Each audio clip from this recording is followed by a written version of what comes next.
নমস্কাৰ, আমি আছো আজি বৰপেটা সত্ৰ কীৰ্তন ঘৰত কি কৰিব আহিছো হিমাংশু? আমি আহিছো হোলী এনজয় কৰিবৰ কাৰণে আৰু আমি এয়া দোকানৰ নাম চাবৰ কাৰণে আহিছো আৰু ডাঙাৰী মাছ খাবৰ কাৰণে আহিছো। এই দোকান কেইখন যিখন দেখিলো নাম কেইটা বৰ ধুনীয়া, আহকচোন আমি দেখাই দিওঁ। আহক এইখন হৈছে প্ৰথমখন দোকান, নাম হৈছে জুবিনদাৰ মায়াবিনী। জয় জুবিনদা। জুবিনদাই নিয়ে পাব লাগে নে নালাগে? ভোট কাৰ্ড দিব চৰকাৰক, দিব নে নিদিয়ে? সেইটোৱে কথা, গম পাইছে নে? দোকানখনৰ নামে মায়াবিনী। আৰু এইফালে আহক, এই নামটো চাওক, আবু 10 টকা দিয়ে। গানটোতে এক্সএমএক্সৰ ভাইৰেল হৈ আছে এই লাইনটো, আবু 10 টকা দিয়ে দিছে যদি আমাৰ পৰা লৈ যা। আবুই নাই এতিয়া, ক'ৰ পৰা লওঁ? আবুই নাই, কিবা লওঁ নেকি? অলপ লৈ লওক। কি দাম ফাগুৱাৰ? ঠিক আছে, নহয় লৈ আহক, ভিডিঅ'টো কৰি আহক একেবাৰে। লৈ ল'ম গাইজ, 50 টকা ফাগুৱাৰ দাম। এইখন দোকান চাওক, এইবাৰ দেখাই দিছোন।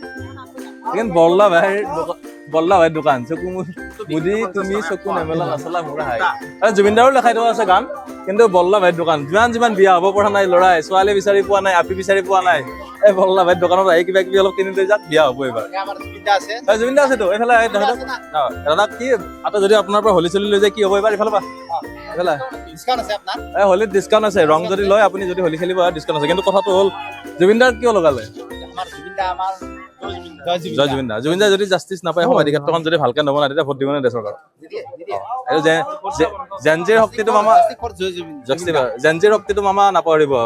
মানে জুবিনদাৰ সমাধি ক্ষেত্ৰত লেট্ৰিন বাথৰুমটো বনাওক, বহুত লেতেৰা হৈ আছে।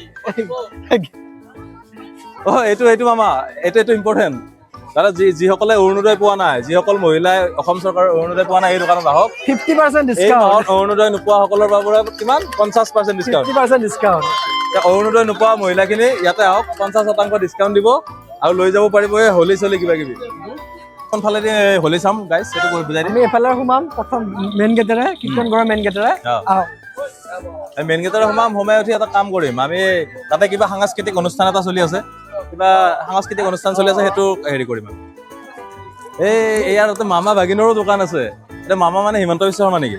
আৰু ভাগিনবিলাক আমি জুবিনদাই ন্যায় পাব নে নাপায়? এতিয়া পাব। যদি সমাধি ক্ষেত্ৰখন যদি ভালকে নবনাই, মামাক ভোট দিব নে নিদিয়ে? সেইটো এটা বিতৰ্ক হ'ব। তেখেতে নিশ্চয় এইখিনি কাম কৰাটো উচিত আৰু যিমান পাৰে সোনকালে মোৰ হিচাপত ভোটৰ আগতে হৈ যাব লাগিছিল। যেনে সৰু এটা কাম, যেনে বাথৰুম লেট্ৰিন নাই তাতে, মহিলাসকলে পেচাব কৰিবলৈ ঘৰ নাই, খোৱা পানী সৰু কাম এটা, ইলেকশ্যনৰ আগতে হৈ যাব লাগে। ইমান সৰু কথা এটা আগতে হৈ যাব লাগিছিল। অলৰেডি 5 মিনিট ৰেডি হৈ গ'ল। নোহোৱা কাৰণে ধৰক এটা লাগাম এটা আছিল, চৰকাৰ হওক মানুহক অসমখনৰ ওপৰত, সেইটো নোহোৱা হৈ গ'ল।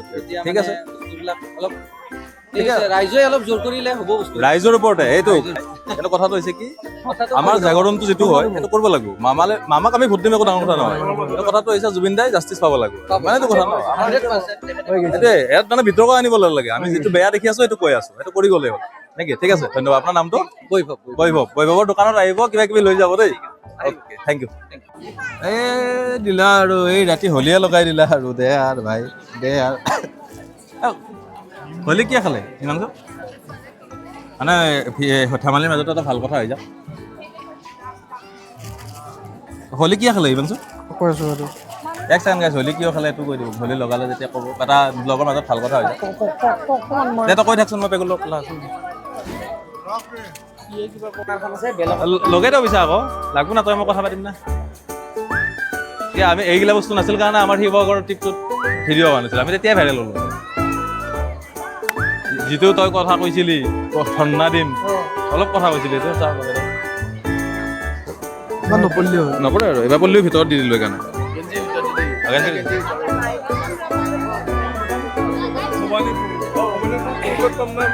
কিয় হোলী লগোৱা নাই? আমাৰ পাঠকদা চিনিয়ৰ এছিষ্টেণ্ট আছিল দেই হিমাংশু, এই মোৰ বন্ধু ছেক্ৰেটাৰীটো ভালকে দিবা দিছে, কি ফটা দিবা দিছে।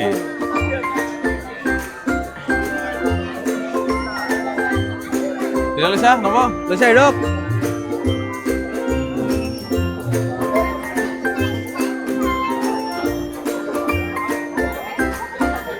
কিবা বকোৱা মানুহ আছে না, আমাৰ কেমেৰামেন ধৰি মাৰি আছে। ইমান পোহৰতো প্লাছটো জ্বলাই মাৰি আছে আমাৰ কেমেৰামেনে। হে নব নব উৰাই দিয়া হ'ল বেলুন নে এইটো আকাশ বন্তি বন্তি কি হয় উৰাই দিছে আকাশ বন্তি উৰাই দিছে এইটো কি হয় এইটো এইটো সকলোৰে শান্তিৰ কাৰণে বৰপেটা সত্ৰ কীৰ্তন ঘৰৰ দৌল যি হোলীৰ হেৰি সমিতি সেই সমিতিয়ে উৰাই দিছে সকলো ৰাইজৰ যাতে মংগলৰ কাৰণে উৰাই দিছে এইটো অ'কে তাৰমানে মংগল হ'ব লাগিলে ৰাইজ মই যদি এইটোত উঠি যাওঁ তেতিয়া মংগল পাম নে নাপাম মংগল ঘৰ পাই যাব মংগল ঘৰ পাই যাওঁ এইটো উঠি গ'লে ডাইৰেক্ট মংগল ঘৰ পাই যাওঁ ঠিকে আছে আৰু অকণমান যদি এইটো বৰ খাই আছে আমি লাষ্টৰখিনি চাব লাষ্টত আমি কালচাৰেল কিবা ইভেণ্ট এটা শ্বুট কৰিছোঁ এইটো লগাই দিম ভিডিঅ'টো ভিডিঅ' কৰিব পাৰি নৰি পাৰি আমি আহিছোঁ নৰেন্দ্ৰ মোদী ফাকুৱা দিবৰ কাৰণে বা কম ভাগ্য নে মোদী খুৰা এইটো কি এও মোদী নেকি দুটা মোদী এইটো নীৰৱ মোদী নহয় বা পইচা লৈ পলাইছিল নৰেন্দ্ৰ মোদী নেকি দুটা হেৰি হ'ব নে নাই জুবিন দাক জাষ্টিচ দিব নে নাই মোদীয়ে হিমন্ত মামাক সুধিব লাগিব দিব নে নিদিয়ে মামাই আৰু কিবা এটা হ'ব ভালে হ'ব কিন্তু এনেই সমাধি ক্ষেত্ৰখনত ধৰা এই লেট্ৰিন নাই বাথৰুম নাই পেচাব কৰিবলৈ জেগা নাই খোৱা পানী নাই সেইটো কি হ'ব কিবা ব্যৱস্থা কৰিব না ঠিক আছে থেংক ইউ দেই জয় শ্ৰীৰাম এই আমাৰ মাজত হনুমান আছে হনুমান ন অঁ ক'ত যাব এতিয়া আপুনি ৰাম ক'ত আছে আমাক লৈ যাব পাৰিব নেকি আৰু এখন চিঠিখন দিব পাৰিব নেকি ফোন নম্বৰটো দিব পাৰিব নেকি মোবাইলৰ লগত নাই দিয়ক হনুমানৰ লগত মোবাইল নাই অঁ বজাৰ গৈছিল ঠিক আছে জয় শ্ৰীৰাম জয় শ্ৰীৰাম জয় আমার পরাণ পাগল করে কি হতে আগুন পরিছে আগুন পরিছে আগুন হলিতে পরিছে আগুন হলিতে আমার পরাণ পাগল করে আরে যাকে যাকে ভোমরা গুঞ্জরে কুকুমে যাকে যাকে ভোমরা গুঞ্জরে কুকুমে যাকে যাকে ভোমরা গুঞ্জরে কুকুমে যাকে যাকে ভোমরা গুঞ্জরে পলকে পলকে পুলক জগাইছে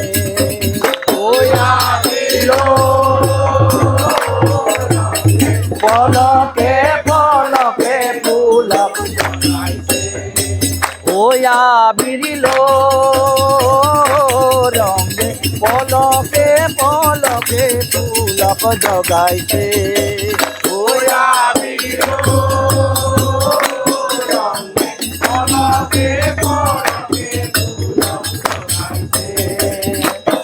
আমার পরাণ পাগল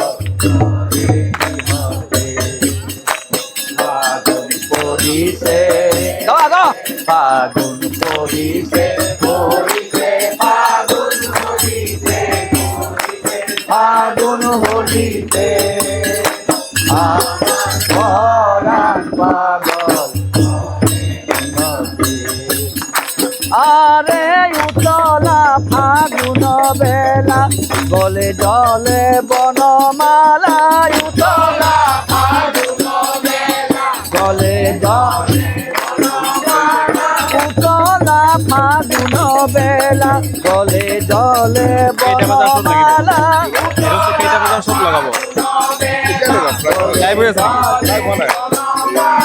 কানাই খেলিছে হোলি রঙতে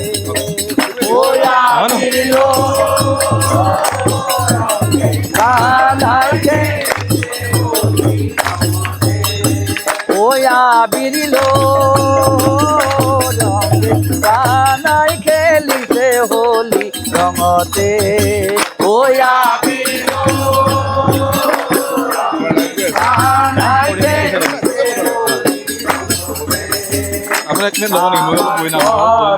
পাগল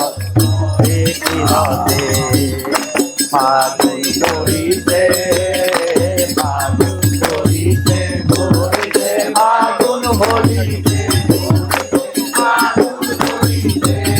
পরাণ পাগল আরে যাকে যাকে জরে কুকুমে ডাকে ডাকে ডাকে ডাকে ভোমরা জরে কুকুমে ডাকে ডাকে পলকে পলকে ফুলক জগাইছে পলকে ওয়া বিরিল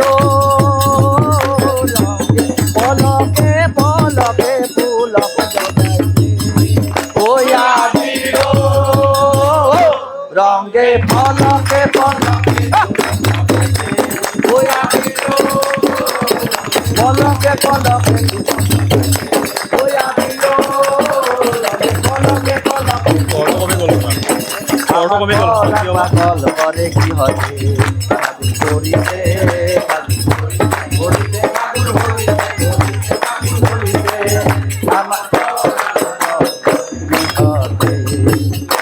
আরে উতলা ফাগুন বেলা জলে জলে বনমালা উতলা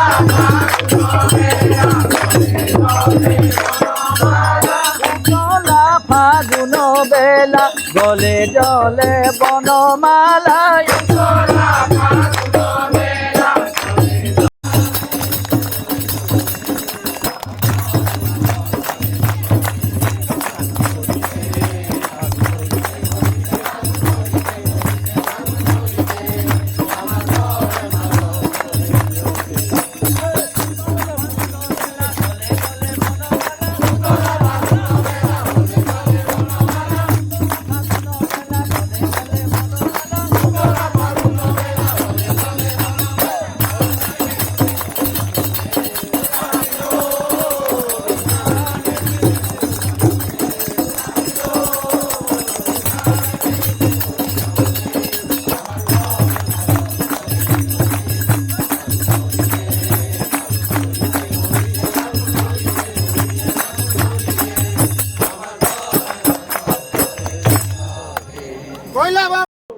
মই বৰপেটা এই দেউল উৎসৱ শ্ৰীকৃষ্ণৰ দেউল উৎসৱত মোৰ খুব ভাল লাগে আৰু ইমান ভক্ত কৃষ্ণৰ মুখৰ বাণীৰ কথা কৃষ্ণই কৈছে য'ত ভকত থাকে তাতে ভগৱান থাকে ভক্তৰ ভগৱান ভক্তৰ অধীন ভগৱান মানৱ সেৱাই হৈছে পৰম সেৱা আজি শ্ৰীকৃষ্ণৰ দেউল উৎসৱত কিমান আনন্দ কিমান ভাল লাগিছে মই প্ৰত্যেক বছৰে আহি মই কৰা নাই এইখিনি মোক তেওঁ কৰিব পাৰিছে হনুমান একান্ত ৰামৰ ভকত ৰাম ভক্ত হনুমান চাৰি যুগ অমৰ আজিও জীৱিত আছে হনুমানে যেথেন লংকাৰ পৰা যুদ্ধ কৰি আহিছিল লক্ষণে একডাল মালা দিছিল মালা বেদে ছিঙি ভাঙি ফেলে দিছিল তেতিয়া লক্ষণে হনুমানক কৈছিল চালা বনৰ বান্দৰ তোমাক এইকাৰণে বান্দৰ বুলি কয় ইমান ধুনীয়া মালা দিলোঁ তুমি ছিঙি ভাঙি ফেলে দিলা তেতিয়া হনুমানে কৈছে লক্ষণক হে প্ৰভু মোক মালা কিয় লাগে মোক মালা নালাগে মোৰ অন্তৰ হৃদয়ত কি আছে চাই লওক মোক ফালি দেখি দিছে কিয় লাগি আছে যে ভক্তিখিনি আৰু ধ্যানখিনি আচল বস্তু মই এইখিনি আজি নিজে কৰিব পৰা মোৰ কোনে সময় মই এইখিনি তেওঁ শক্তি দিছে অন্তৰ হৃদয়ত ৰাখিব লাগিব ভক্তিখিনি ৰামৰ একান্ত ভকত একান্ত বৈষ্ণৱ হে প্ৰভু এই প্ৰত্যেক বছৰে আমাৰ পৰম্পৰাগত যুগ ধৰি এই দেউল উৎসৱটো শ্ৰীকৃষ্ণৰ দেউল উৎসৱ পালন কৰি আছোঁ আৰু মই এই প্ৰত্যেক বছৰে আহোঁ মই আনন্দতে আহোঁ এইবিলাক চব মিছা চব কৰি ৰহিব এই বস্তুখিনিয়ে লগত যাব প্ৰভু ঈশ্বৰে যিখিনি দিছে তাত বিনা কৰে একো নাই সংসাৰখানে মায়া আমি মায়াত আৱদ্ধ আছোঁ মায়াত আমি ভক্তিভাৱে তেওঁৰ নাম গুণখিনি ল'ব পৰা নাই ভক্তিখিনি আৰু ধ্যানখিনি অন্তৰত থাকিব লাগিব কৃষ্ণই কৈছে মোৰ ভকতে মোৰ কাৰণে যেদিন একটবা চকুৰ পানী বাহিৰ কৰে মই ভকতৰ কাৰণে দুইটবা চকুৰ পানী বাহিৰ কৰোঁ যে ভকতৰ প্ৰতি কিমান তেওঁ আশ্চৰ্য এটা মই ভজন গাওঁ মংগল মংগল মংগল মংগল মংগল মংগল জয় হনুমান জয় শ্ৰী ৰাম জয় হনুমান জয় শ্ৰী ৰাম জয় হনুমান মংগল মংগল মংগল মংগল मंगल मंगल जय हनुमान जय श्री राम जय हनुमान जय श्री राम जय हनुमान कृष्ण राम राम জয় শ্রীরাম जय श्री राम বঢ়িয়া जय श्री राम